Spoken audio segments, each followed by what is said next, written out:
I'm now pleased to invite Her Excellency Annalena Baerbock, President of the 80th session of the General Assembly to address this ministerial meeting. Please, the floor is yours. I thank you, Your Excellency Fuad Hussein, Deputy Prime Minister and Minister for Foreign Affairs of Iraq and Chair of the Group 77 and China, Madam Deputy Secretary General Amina Mohamed, Excellencies, dear friends, I'm very honored that I not only invited, but have the chance to work with the next year with all of you, and also having the chance to be in this important group, to see some of my former colleagues and friends again as foreign ministers, but also to be speaking here at this group of 77 and China, which represents 135 member states. So it's not only the biggest group and thereby the most important group of this General Assembly. This group also not only comprises half of the world's population, but it's also the biggest negotiation bloc in the United Nations. And when you speak, or for the foreign ministers here, your PR speak, the world listens. For 60 years, you have not only been the voice of developing countries, you have delivered results. You played a historic role in shaping the 2030 Agenda for Sustainable Development, a blueprint for a fairer future. You have shown leadership in climate negotiations, and again, out of my former role, I remember very well the intense negotiations on the Loss and Damage Fund at COP27. I think a real milestone, not only for global cooperation for developing countries, but also showing that the international system works, that multilateralism works, because this fund set up a new understanding of cooperation, especially as you have mentioned, dear Chair, dear Prime Minister, Deputy, also about South-South cooperation and triangle cooperation. I would say the new forms of cooperating in these challenging times. But also at the 4th International Conference on Financing for Development in Seville this past July, your advocacy was decisive, pressing for debt reconstructuring, for fairer access to finance, and reforms to make the international financial system more responsive to the needs of the developing countries. By acting collectively and speaking with one voice, you continue to prove that we are indeed better together, also the theme of the 80th session. At this extraordinary moment when our United Nations turns 80, and with only 5 years left to achieve the Sustainable Development Goals, the world needs your engagement and leadership more than ever. And I would like to focus on 3 points in this regard to exchange with you, especially having the chance to speak also with the foreign ministers here today, that we indeed have a responsibility to sustain momentum on implementing the Pact for the Future, the global blueprint adopted 2025 to revitalize multilateralism, whose one-year anniversary we mark this September. In 2024, the financing gap for the SDGs rose to approximately $4 trillion, trillion, not billion, per year. So it's clear we cannot achieve the SDGs if we are not tackling this injustice. Money that could have been used for funding solar panels, for expanding healthcare, or building schools. And it's very clear that multilateralism cannot be called effective if it fails to address the challenges of the vast majority of humanity. And as I underlined yesterday also at the opening of the general debate, without sustainable development, without justice in regard of development, there cannot be lasting peace on this world. Throughout its history, the Group of 77 and China has pushed those perspectives to the forefront, ensuring that the concerns of the majority are not an afterthought, but central for solution for the borderless crises of our time.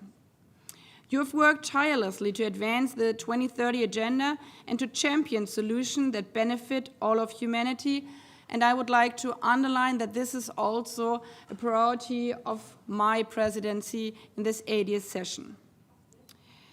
That same energy we need for the second point I would like to mention.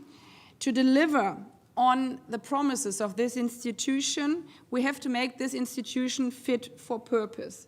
And again, as I said also yesterday, fit for purpose doesn't mean only one pillar of the United Nations, but all three: peace and security, human rights, and sustainable development. On this, the Group of 77 in China has also played a crucial role. We are at the midst of this reform process. Especially smaller countries have always highlighted that not everything is working very well in this institution. So the current process, the UN80 initiative started by the Secretary General, is really a moment for increasing not only the power and role of this institution, but also on delivering on the SDG. And on this point, I would like to be a bit candid here, having the chance also speaking to capitals and governments at this point. We have discussed it already briefly with some of the PRs, not with all of the PRs here, that this reform can only fly and deliver if it's not only being discussed here in New York, but embraced by the capitals. We really need the leadership of every country to embrace this reform, because we know that there are different views and different perspectives. So those who believe in this institution, this is the moment to embrace it. And again, this group plays a special role because you are already presenting 135 countries. So discussions you are leading here in this room or in your group give already a hint to what we might challenge also in the whole General Assembly. So if I may, I would like to ask for your support or help for the Secretariat, but also for the PGA, especially when you're facing here problems, as we discussed also, that there's a worry, especially of smaller countries, that this could be just a cost-cutting exercise. It's definitely not, and it's for sure not for the PGA. This exercise is to deliver on the Pact for the Future, to deliver on the Sustainable Development Goals of 2030, to deliver on the Charter. So again, the world needs your leadership to make this organization stronger, more agile, and more effective. And we have another stretch of this really addressed to the General Assembly. This is the mandate implementation review under UN80. It really touches the core of the General Assembly, also in relation to the Security Council. So the review that we have so much paper, which probably none of you have ever read, at least when I was a foreign minister, I could hardly have track on all the resolutions being discussed here. But if we really want to look at the important ones, we have to reduce this workload. But this is not easy because every resolution is connected to a history. So again, in this process, we would need your support. And these reforms are intensively linked also to the upcoming budget review and the work of the Fifth Committee. Speaking about budget, this is my third point, and we discussed it already this morning at the first biennial summit for the Sustainable EFI. So the question of fair finance and also breaking the debt circle is of highest agenda. This means putting the multidimensional vulnerability index into practice so that especially small island developing states, least developed countries, and landlocked developed countries can access support on fair and equitable terms.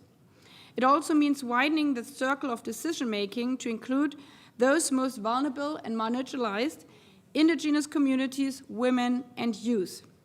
And it means holding us accountable for delivery, measuring promises against progress. Targets must be clear, timelines must be real, reporting must be open. That is how we rebuild trust. That is how we deliver inclusive, effective multilateralism. This is what this group has stood for in the past, and this is how we should work together also in the future to be better together. And thanks again for having me here today.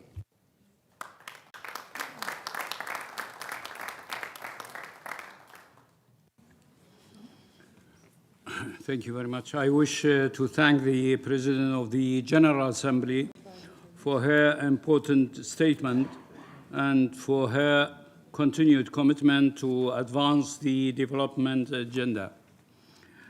We deeply value your support and look forward to continue close cooperation.